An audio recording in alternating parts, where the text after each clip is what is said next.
Hey guys, Zero here. How's everyone doing? How's your week been? It's been quite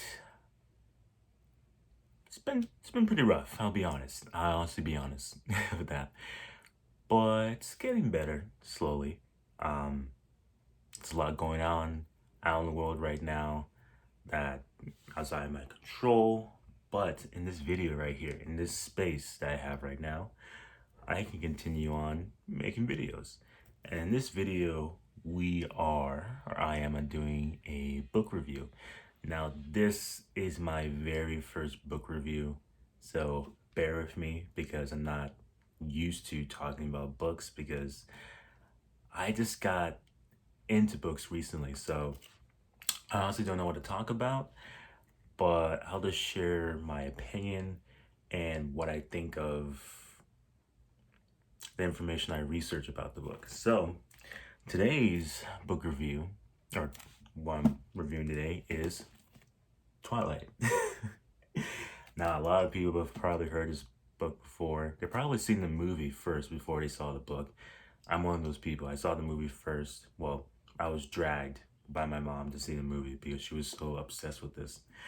And I decided, like, you know what? Why not read it and see what it's like? Because,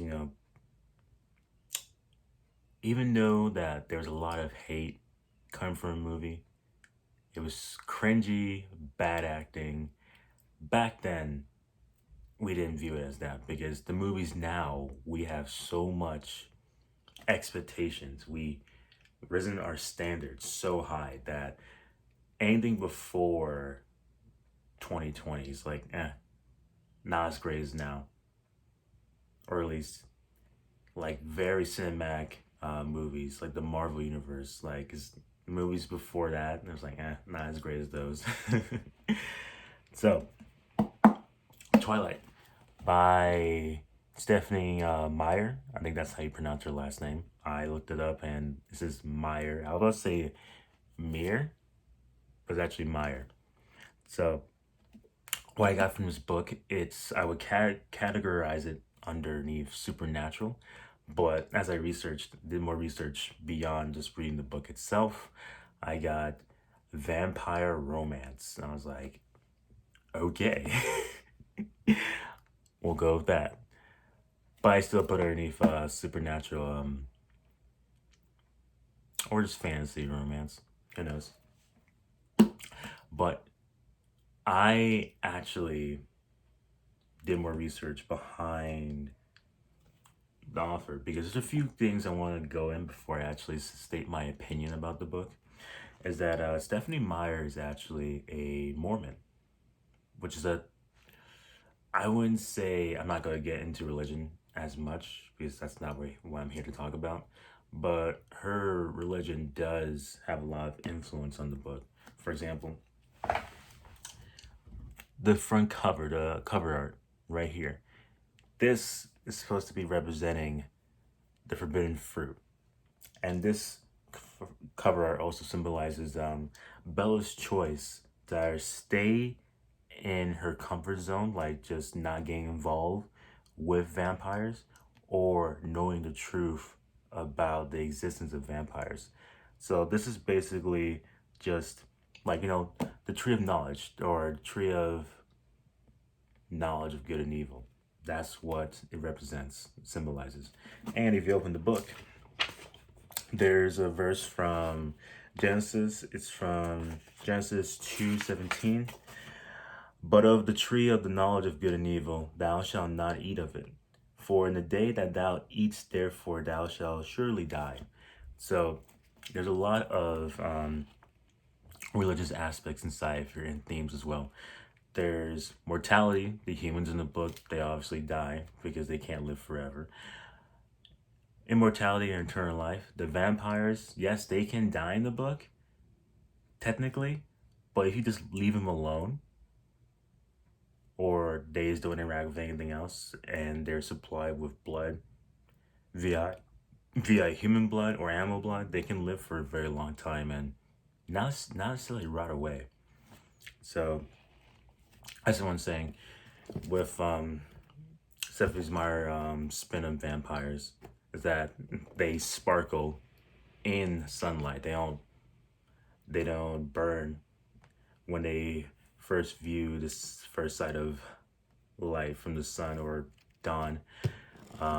Even though there's other depictions or portrayals of vampires in different stories that say there's vampires that are daywalkers. They can walk during the day and these don't burn up. But in this reason why the vampires in the story, the Collins, are in Forks, Washington, because it's Forks is located in Washington State, where it's not much sunlight throughout the entire year. It's mostly gloomy and cloudy throughout the entire year. So it's a good spot to not cause or attract any unnecessary attention towards them. So my actual thoughts in the book, honestly, I could not help, or at least in my mind, I could not help compare the book to the movie because I saw the movie first. So as I was reading the book, like whenever you read a book, your brain automatically pictures or creates a world inside your mind when you're reading the words off of the page. But in my head, as I was reading, yes, I was creating a world in my head from the book, but also at the same time, my mind was comparing the world that was being depicted by the book to the world that was depicted in the movie. And there's a lot of differences between that. For example, in the movie, there's a scene where Bella goes on this field trip for a biology class to his greenhouse. And that's not in the book at all. It is not. So there's a lot of things that are not in the book that's in the movie, and there's a lot of things that's in the movie that's not in the book. Another difference is like the characters, the way they depict the characters or actually describe them in the book. They're not the same as the characters in the movie. For example, Eric was described as by Bella an overly helpful chess club player with a lot of acne and glasses. So in my mind, I thought it was a white person. Eric in the movie was actually Asian. And another difference between characters, like Jessica was described as more like a Hispanic girl and very short, but Jessica in the movie was white and taller. And Bella, she was played as Kristen Stewart. Kristen Stewart, no offense, she just didn't make the cut. I don't know why they chose her, but it's not up to me to criticize who was the best, who was the best actress to play her part. But Bella is short. She's 5'4", and I think Kristen Stewart's like 5'7", or could be taller. And it's just that a lot of the characters inside the book are not portrayed properly. Not portrayed properly in the movie. I think the last difference too I have to point out is also there's a lot of scenes that I said that are in the book that are not in the movie. There's one part, and I'm probably just spoiling the entire book to you, that Bella goes shopping with her friends in Port Angeles, and I don't think that happens in the movie at all. According to my memory, I don't remember seeing that in the movie at all. And so that was what's happening to me, or at least in my mind while I was reading through the book, is that I was always constantly comparing the novel to the movie adaptation. And there's just a whole bunch of differences. And when you read the book, when you get inside the story is in first person, and it's through the perspective of Bella. And Stephanie Meyer recently wrote another book. It's the same story. It's called Midnight. Is it Midnight Sun? I think it's called. And it's the same story like Twilight, but it's from the perspective of Edward's eyes. So the whole world of Twilight is through Bella's eyes. It's through Bella's eyes. Everything that's in her immediate vicinity, every character, and every thought is just through her. You don't get different perspectives from people. The only time you actually hear other people is when she interacts with them, when she talks to them through dialogue. So we don't really hear other people's thoughts. We don't really get to see any more much character development from each character because Bella's describing everything through her own perception. Now Bella, she's very she's very reserved. She's an introvert, and she's she just talks a lot. I'm sorry, she just talks a lot.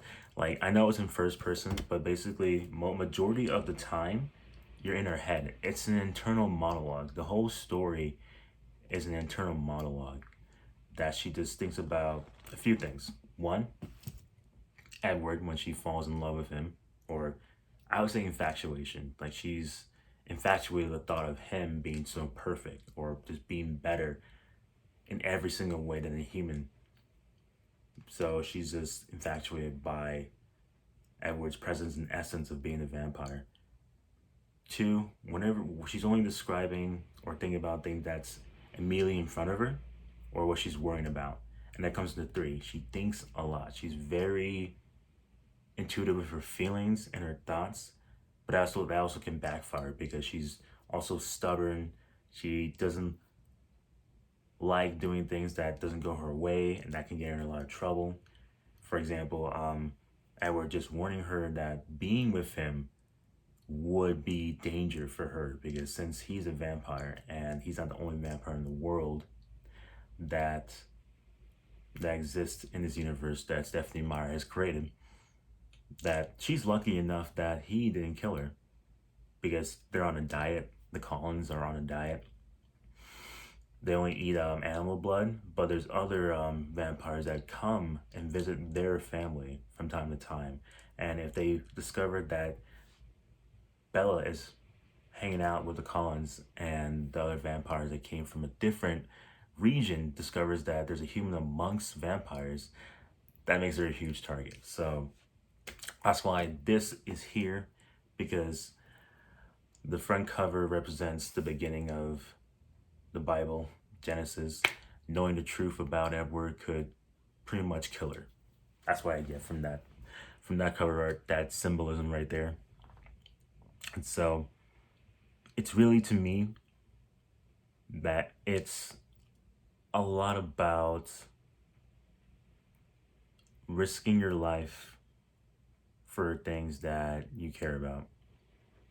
I mean, Bella deeply cares about Edward, or at least she thinks that she is. And when I get down to it, when I get down to what I was going to talk about, oh, the characters, a lot of people that I also looked up.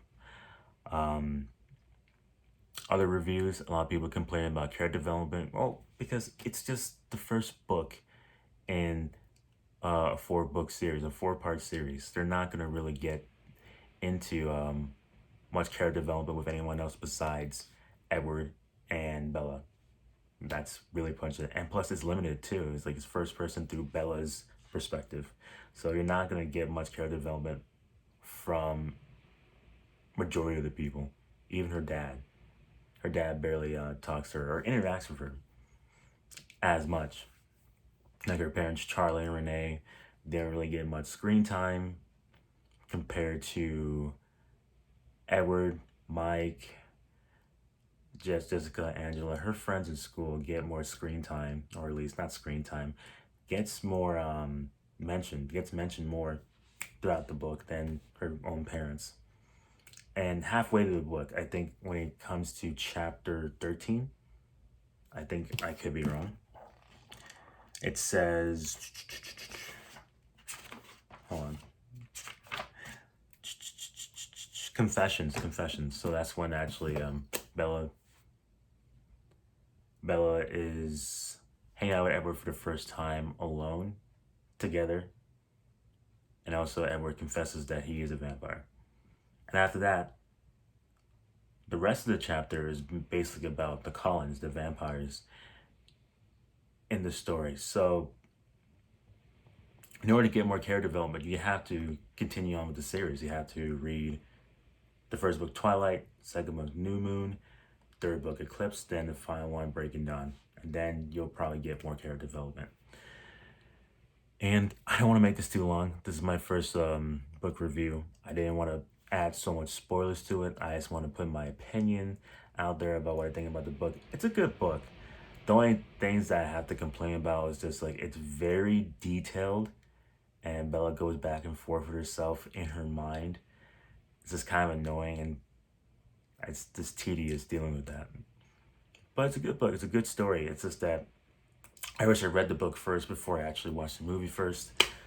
I probably will get more out of the book than the movie, and they actually did. I recommend you guys read it if you want. If you're not into like romances, then don't read the book. I wasn't really into romances.